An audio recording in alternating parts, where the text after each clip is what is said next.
For Saul Canelo Alvarez, the undisputed king of boxing, one shadow looms larger than any other: David Benavidez. The Mexican monster has been relentless, vocal, and direct, making it clear he's ready to fight Canelo and that he believes the champion is actively avoiding him. And while the boxing world debates the risks, one of the sport's sharpest minds, Max Kellerman, has cut through all the noise. This isn't just another potential fight, it's about legacy. And Kellerman is ready to reveal why the one fight everyone thinks is Canelo's greatest fear is actually the key to his boxing immortality. Canelo Alvarez is more than just a champion. He's a phenomenon. He is the genuine Mexican golden boy. The deck is usually stacked in his favor. Canelo is the golden boy first because he can fight his ever-loving ass off. When he was a teenager, he was a YouTube sensation, playing to packed houses in Mexico, there to watch him beat up grown men. Now, over a decade later, he's outboxing the rangiest and cagiest and outfighting the roughest and toughest in the whole wide world. Canelo was the golden boy second because as a top fighter of Mexican heritage, he has a built-in following. There is no larger nor more rabid fan base in the world. Thirdly, he's good looking, which plays to Madison Avenue, see his Under Armour endorsement deal. And with the red hair, he's got an unusual look, an Irish-looking Mexican prize fighter. A title Max Kellerman doesn't use lightly, comparing him to the original golden boy Oscar de la Hoya. But where de la Hoya had to win over the hardcore Mexican fan base, Canelo was born of it. A perfect fusion of slick, defensive boxing and devastating offensive power. Canelo's promoter, Golden Boy, is so named because the boss is the Golden Boy himself, Oscar de la Hoya. De la Hoya's appeal was based on his excellence, of course. He brought home the Olympic gold medal after all. But also the fact that he was good-looking and of Mexican heritage. Oscar was Mexican-American. And because of that, and because he was a pretty boy, he had some proving to do before he was accepted by the Mexican fight crowd. I mean, if you're so tough and willing to show it, which you better be in order to win over hardcore fight fans, why are your facial features still where they're supposed to be? His appeal is a perfect storm of that elite skill, a deep connection to boxing's most passionate fan base, and a unique marketability that extends far beyond the ring. His resume reads like a Hall of Fame ballot, a true murderer's row of opponents. He didn't just fight champions, he sought out nightmares. He took on Erislandy Lara, the slickest of Cuban southpaws, a technical puzzle so high risk and low reward that most champions would have stayed miles away. He stepped up to face knockout artists like Daniel Jacobs and Sergey Kovalev in his own quest for greatness. I thought he beat Trout and Jacobs, close. Yes, I thought he beat Lara too. Thought if anyone deserved the decision in the Triple G rematch, it was Canelo. I ain't playing favorites. I agree he lost the first Triple G fight and got practically shut out by Floyd Mayweather the night one judge had it a draw laughably. But that's how it usually works with the network's house fighter, with the promoter's cash cow, with the A side, with the golden buff and willing to show it, and is not apologizing for the fact that he has those kind of James Toney level skills to hit you more than you can hit him. Cat slippery, slip punches and counter guy. There have been great Mexican fighters who were also big draws, like Julio Cesar Chavez and Marco Antonio Barrera. But until now, there hasn't been a genuine Mexican golden boy, the glamour fighter with crossover appeal and the biggest boxing star. But no chapter defines Canelo's career more than his epic two-fight saga with Gennady Golovkin. For years, the public clamored for the fight, seeing Golovkin as an unstoppable Kazakh wrecking ball. When they finally met, the result was a controversial draw, a decision that left a stain on the sport and a cloud over Canelo's claim to supremacy. Some people thought that Triple G won the second fight as well. I think Canelo showed some improvement, but it's also possible that Triple G might have slowed down a little bit. I think so. The first fight I had at 9-3 for Triple G. That's how I scored it. That sounds about right. Yeah, and I gave the first 3 rounds to Canelo, and then I had it every round after for Triple G. This fight, I thought Canelo won. Close fight, and if you gave it to Triple G, I wouldn't have screamed rivalry. Right. I think Teddy was saying that he thought the Triple G won, but I felt like, it's a pretty close fight. pretty close fight, but certainly Canelo showed much improvement. He did, and he fought a better fight. While he navigated these challenges, many of those fights, including the first GGG bout, were razor thin, with critics arguing he often received the benefit of the doubt from the judges. Brendan Schaub, I should say this before the decision gets announced, said that if Golovkin didn't win by some ungodly, lopsided beatdown, that he could lose a decision because of corruption. He goes, because that's how boxing rolls, and there's way more money in Canelo winning. So that said, now that we know that. Tecate sponsor. That's true. Well, apparently the audience is like half Mexican. He's a superstar in Mexico. Just a superstar. Who are you talking about? Canelo. Oh, yeah.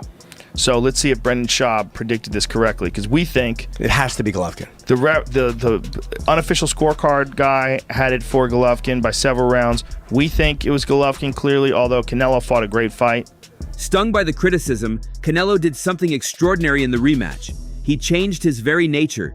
He walked down the predator. He became the hunter, forcing Golovkin backwards and winning a narrow, brutal decision that solidified his reputation as, in Kellerman's words, a 100% fighter. Match, Triple G is fighting on the outside, and little Canelo Alvarez is chasing him. Canelo is a 100% fighter. The conversation around Canelo then shifted from if he was great to whether he could one day surpass the legendary Julio Cesar Chavez as the greatest Mexican boxer of all time. To achieve that, Kellerman argued, Canelo might have to do something monumental like clean out the light heavyweight division. I mean, I think it was clear. I think that the smaller guy backed up the bigger guy. See, a puncher like Golovkin, a guy who's made his living on coming forward, doesn't want to go backwards. That was Canelo's game plan from the beginning, and you have to give him credit for having the courage to stand in the lion's den to get his work on. But when he was backing him up, Andre, Triple G was using the jab all night long, and it couldn't miss Canelo's face. What about that? I'll put it like this. Most of the combinations throughout the course of the fight, Canelo led, Golovkin would tap him with a jab or maybe come back with a right hand, a left hook, and Canelo would also finish. He would lead and he would finish. So as a judge, I'm looking at that, and to me, if I didn't score round for round, I'm looking at Canelo and I'm saying that he has the momentum. He's dominating this fight. So you can have a close fight, but there could also be a guy kind of dominate. Like, man, it's subtle, but man, this guy has the momentum. Canelo had that. While Canelo was building his empire, a monster was coming of age in the shadows. That monster is David Benavidez. From a young age, Benavidez carried the weight of immense expectations, with Kellerman once describing him as the closest thing he'd ever seen to a big Julio Cesar Chavez. Boxing. Ever see Julio Cesar Chavez in his prime? I'm talking about the daddy. I'm talking about one of the greatest fighters ever. This guy is the closest thing I have seen to a big Julio Cesar Chavez. David, I'm not putting the Chavez thing on you. I'm just saying, you're the closest thing I've seen to a big dude who... It's a destiny he's been groomed for since the age of 3, trained by his father, Jose Benavidez Sr., in a lifelong plan to reach the pinnacle of the sport. His childhood wasn't one of playgrounds. It was one of discipline, endless drills, and sparring with men when he was still a boy. He is a fighter who doesn't just box, he hunts, explicitly stating that in the ring, he invites war. His style is suffocating, a relentless, forward-moving assault of 7, 8, 9 punch combinations that systematically breaks an opponent's body and will. Benavidez has made it clear his goal isn't just to win titles, it's to achieve immortality, to become the greatest boxer of all time. He has matured from a young man with raw potential, who had to overcome his own stumbles outside the ring, into a disciplined destroyer, maximizing every ounce of his God-given talent. Yet, for all his power and ambition, one colossal obstacle has stood between him and mainstream superstardom, getting Canelo Alvarez into the ring. And Benavidez has a chillingly direct theory as to why that hasn't happened. Everything that's happening in my career, I'm in a great position every single way. I wasn't going to go down to 168, but now if Canelo wants to come up, then, I got the WBC world title, 175. After I beat Bivol, I'm going to have all belts. So after that happens, now I'm the one who has the power. Now I'm the one. Canelo said he doesn't fight. He fights for greatness. He fights for titles. Well, let me go pick up all the titles. In no uncertain terms, David Benavidez has declared to the world that Canelo is definitely scared of me. So the way I've seen him handle my presence is he's definitely scared of me. If you have a fighter talking so much trash in front of you, why don't you make an example of him to the world? Beat me in the ring and make a whole lot of money. But Canelo Alvarez, as you can see from every time he fights a guy that's big with power, like Bivol, you know what I mean? And he's not able to suppress these fighters as much as he's able to suppress the little fighters. You know what I mean? So he sees a lot of things in me that he can't stop. This isn't just trash talk, it's a belief rooted in his own cold analysis of Canelo's career. Benavidez points directly to Canelo's lopsided loss against the bigger, technically proficient Dimitri Bivol as Exhibit A. He believes Canelo sees in him a dangerous combination that can't be overcome: overwhelming speed, crushing power, and an unbreakable will. He has no chance of beating me now, Benavidez has stated, arguing that with every fight, his own confidence grows while Canelo's window to win closes for good. He is convinced that if Canelo truly had a chance to win, the fight would have happened years ago, especially considering a reported $50 million offer that Canelo turned down. For Benavidez, it's simple math. Canelo is a businessman, and this is a fight he knows he cannot win. What do you think about just Benavidez coming in big? Like, some people give him the weight bully title, things like that. Did you feel like his size played a factor in, the later rounds? Yeah, I'd say so. Yeah, okay. I mean, he's just, he weighs a lot. He's a big guy. He's a big frame, and at the same time, he's got a lot of boxing skills to go on top of that. Speed, his explosiveness. He puts his punches together well. So, he's got a lot going for him. I don't want to really make any excuses. He's a good fighter. That's why I wanted to fight him to begin with. That's the goal, right? Like, if you say you're the best, that's to seek out the best fights possible and try to make them. But here lies Kellerman's brilliant, counterintuitive analysis, which completely flips the script. He believes a fight with Benavidez would be a guaranteed spectacle, pure fireworks, and surprisingly, a stylistically excellent matchup for Canelo. I always thought Benavidez is a great fight for Canelo. I thought it would produce fireworks, and Kellerman breaks it down to the fundamentals of boxing science. Canelo, at his core, is a masterful counterpuncher in the vein of a James Toney, a defensive wizard who uses his opponent's aggression against them. His entire game is built on luring opponents in, making them miss by inches, and making them pay with vicious, precise shots to the head and body. Fighters who are mobile, who refuse to engage, who stay on the outside, like Bivol or Floyd Mayweather, have historically given him problems because they deny him the dance he wants to lead. I know people are down on Canelo because he lost to Bivol, but Bivol was always bad for Canelo. Bivol was always the guy you'd put Canelo in with if you wanted to get Canelo beat. And I know Benavidez and Beterbiev, for that matter, are like these beasts, right? But man, Canelo, that's the type of fighter he is. He wants you to come to him because he's a natural counterpuncher. So I would say it's like James Toney, right? You want to beat James Toney back in the day, you go get Roy Jones, not just because he's great, but because he'll step around you. He's here, he's there, you can't find him. His feet are fast, he can get around you. But if you put Vasily Girov in with James Toney, great. Tony's just got Girov is an undefeated Olympic gold medalist, world champion. But if you're going to just come at James Toney, he's going to counter you. And that's Canelo. Against Benavidez, against Beterbiev, I like Canelo's chances because they're going to do exactly what he wants them to do. And against a guy like Bivol, it's going to be tougher for him. What about Beterbiev? Same thing. I just Beterbiev with Canelo? Yes. Yeah, same thing with Benavidez. Beterbiev is going to go to Canelo. That's all Canelo. I feel like Canelo's a fucking pussy. That's just my opinion. Because if we ever fight, the man is making well over $100 million. You know what I mean? If, let's say, he's saying that I don't have nothing to offer, that I'm nobody, that I need more experience, this and that. If you're gonna make $100 million fighting somebody that has no experience, that he sucks, this and that, all this shit that they've been talking about me, why would you not come beat my ass and collect a big bag on my head after the fight? Like, this is the same shit I'm doing with David Moreau. You know what I mean? It's the hardest fight, but I'm not scared of nobody. You know what I mean? I like I said, I embrace the challenges. So for Canelo and his fans saying that I don't bring nothing to the table, I don't do this, I don't do that, man, they're all scared, just like how he's scared. You know what I mean? And if he wants to come prove that I ain't shit, come prove it in front of everybody. It's that easy. But Benavidez, he does exactly what Canelo wants. He comes forward. He brings the fight.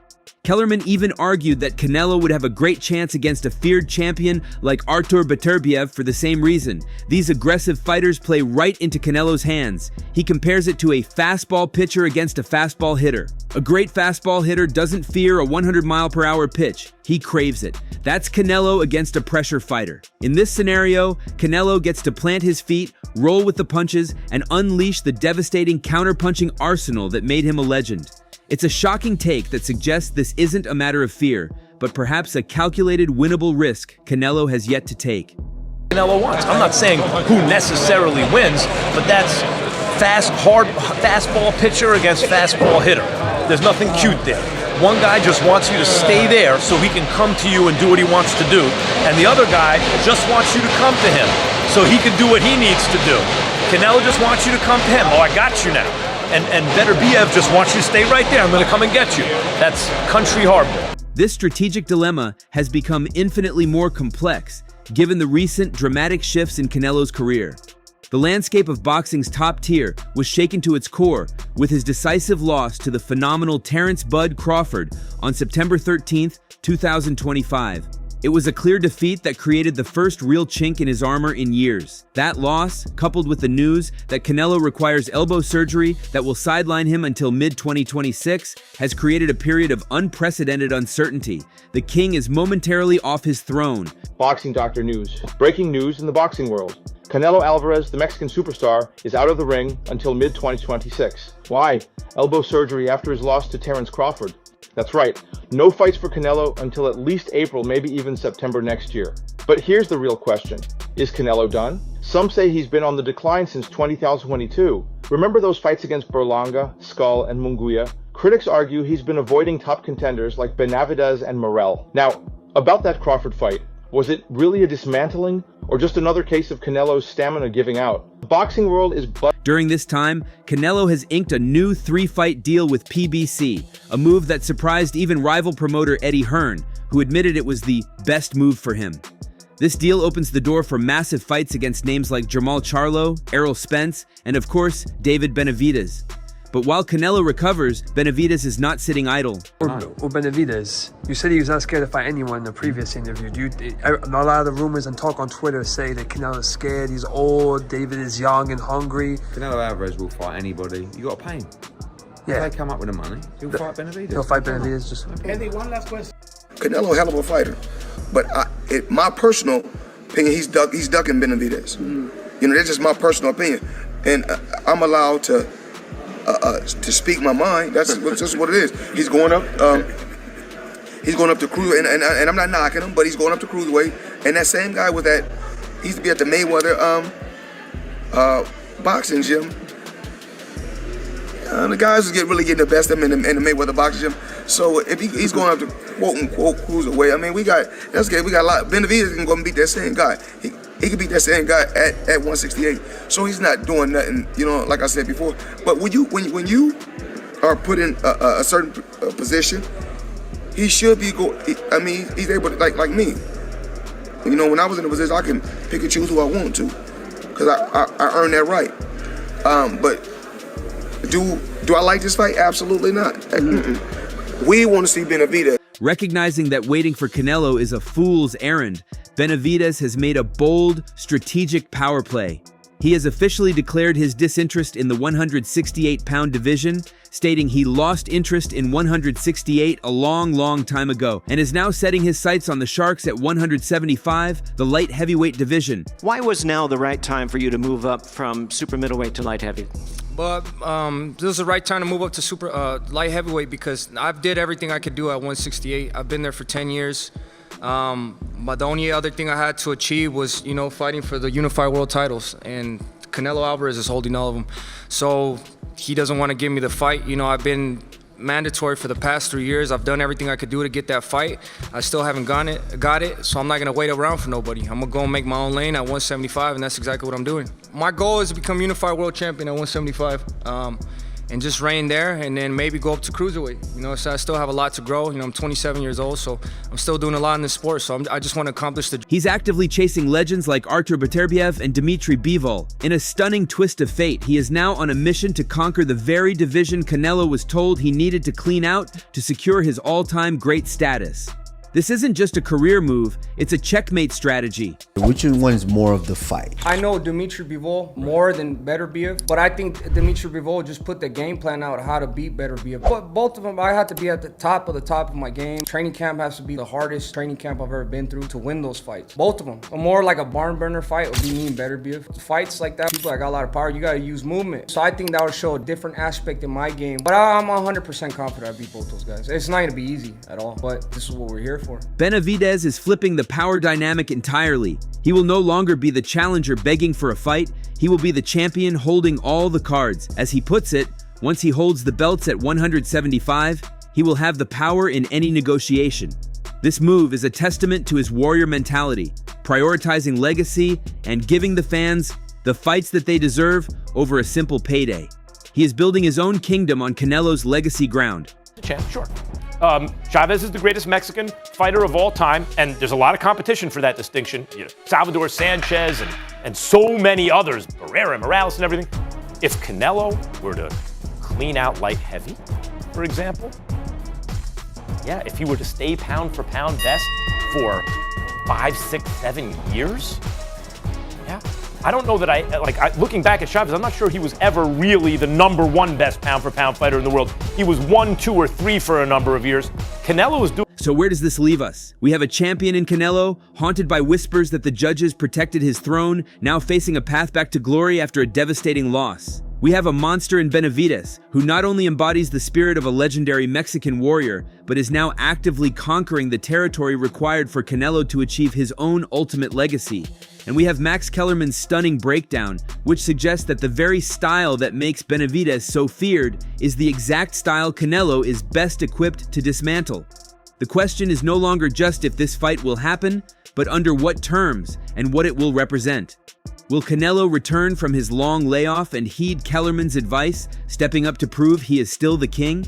Or will he be forced to follow Benavidez into deeper waters, challenging a newly crowned king in a battle for ultimate supremacy and a permanent place in boxing history? The boxing world holds its breath, waiting for the inevitable collision that promises to define an entire era. So that's all from today's video.